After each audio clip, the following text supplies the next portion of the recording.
J'espère que vous allez très bien comme d'habitude. Je suis navré pour la petite absence récente. J'ai vraiment très peu de temps pour faire des vidéos. Je suis très fatigué. Mais on n'est pas là pour parler de ça aujourd'hui.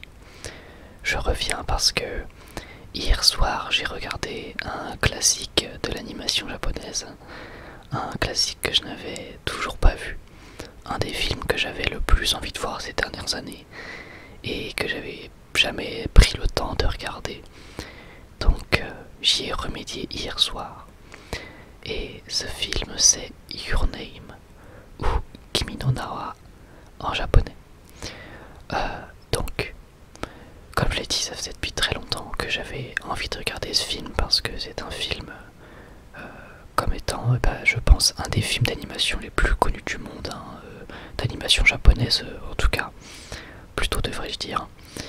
C'est un des films d'animation japonaise les plus connus du monde. Et comme vous le savez, bien évidemment, je suis vraiment passionné par ce domaine-là, par les animés. Et même les films d'animation, j'en ai vu quand même un certain nombre. Donc du coup, je m'étais toujours dit qu'il fallait que je le regarde et c'est enfin chose faite. Donc aujourd'hui, je vais tout simplement vous délivrer mon avis sur ce film d'animation. Alors, ça sera pas une vidéo très longue.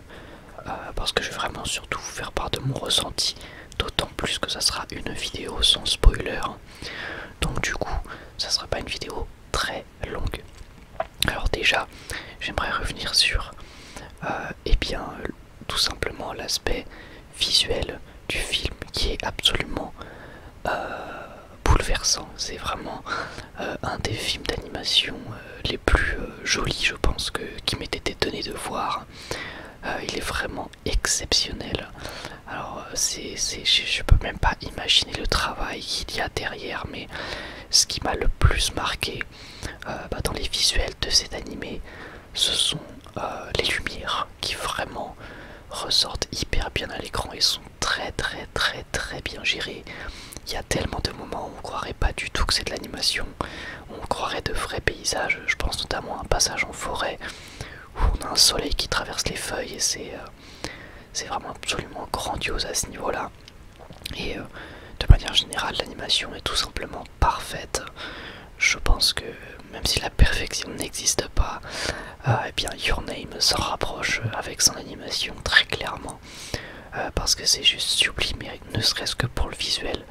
C'est un film qui vaut le détour, évidemment avec la comète également, hein, ça c'est bien sûr la fameuse comète qui définit tant ce film. Donc voilà, donc vraiment à ce niveau là c'était juste parfait. Au niveau de la musique c'est pareil, c'était juste parfait. Alors je ne sais pas qui a composé la musique, je n'ai pas regardé sur internet, mais c'est le genre de musique qui transporte un petit peu, qui vraiment colle parfaitement à l'esprit du film. Et d'ailleurs parlons-en de l'esprit du film. Donc c'est un film en réalité assez tranquille, je trouve. Je m'attendais à quelque chose d'un petit peu plus triste, un petit peu plus poignant. Alors évidemment il y a son lot d'émotions, on reviendra là-dessus après, c'est évident. Mais au final, si on prend le long métrage dans toute sa durée, c'est plutôt un long métrage tranquille et à vocation même d'être assez amusant.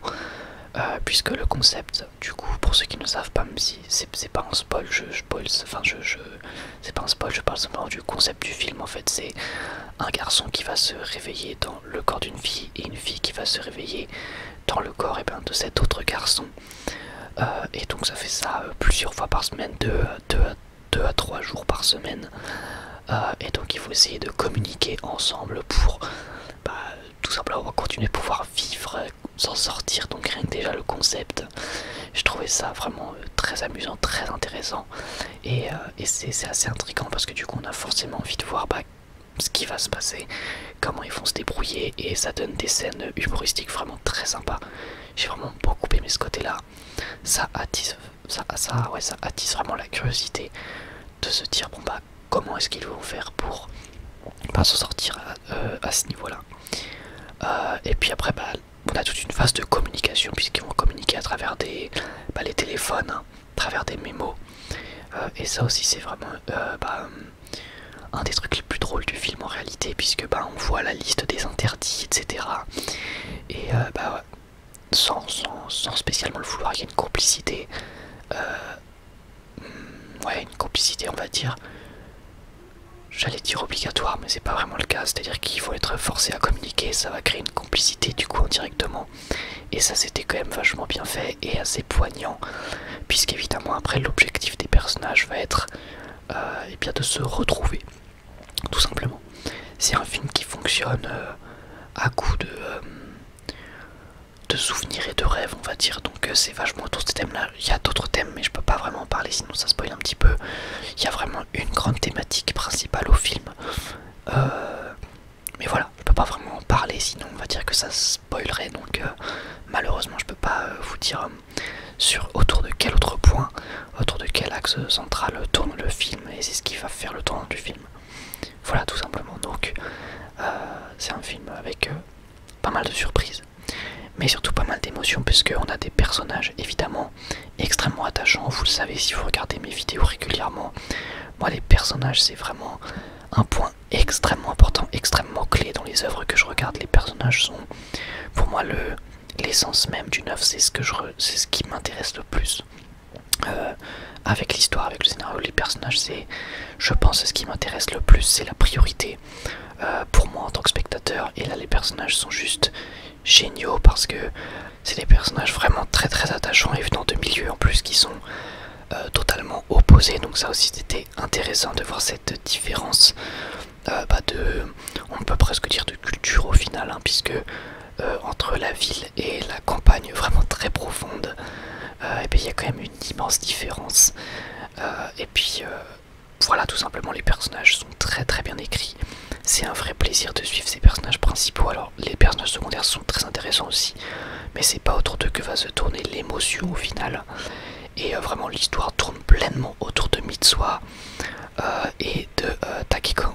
C'est vraiment les deux personnages auxquels, vers lesquels l'histoire se tourne, même si les autres personnages peuvent être assez importants. C'est voilà, on va dire que c'est vraiment des persos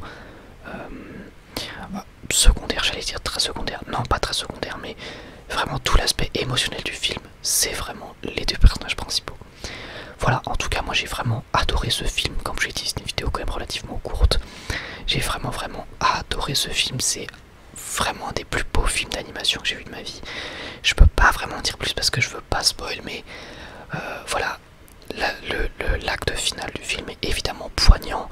Il y a énormément d'émotions qui va tourner autour des deux personnages et autour de ce fameux thème dont je peux pas vous parler sans spoiler. Donc voilà, c'était un vrai plaisir de voir ça. Enfin j'ai vu ce film, ce classique que du coup m'a énormément plu, hein. J'ai vraiment pas été déçu.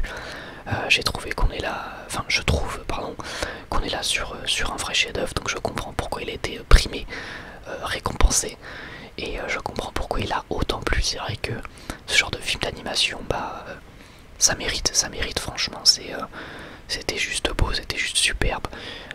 Donc voilà, et encore une fois l'acte final avec toute cette émotion là, et même on peut dire, alors sans spoil, mais la scène culte, la scène vraiment ultra culte de la fin, pareil, elle met vraiment le frisson, elle met vraiment énormément de frissons, enfin elle m'a mis des frissons en tout cas.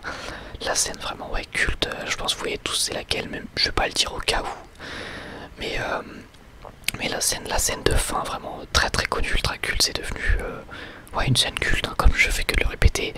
Elle fout vraiment les frissons et c'était trop cool de pouvoir enfin voir ce film, enfin voir ces scènes là.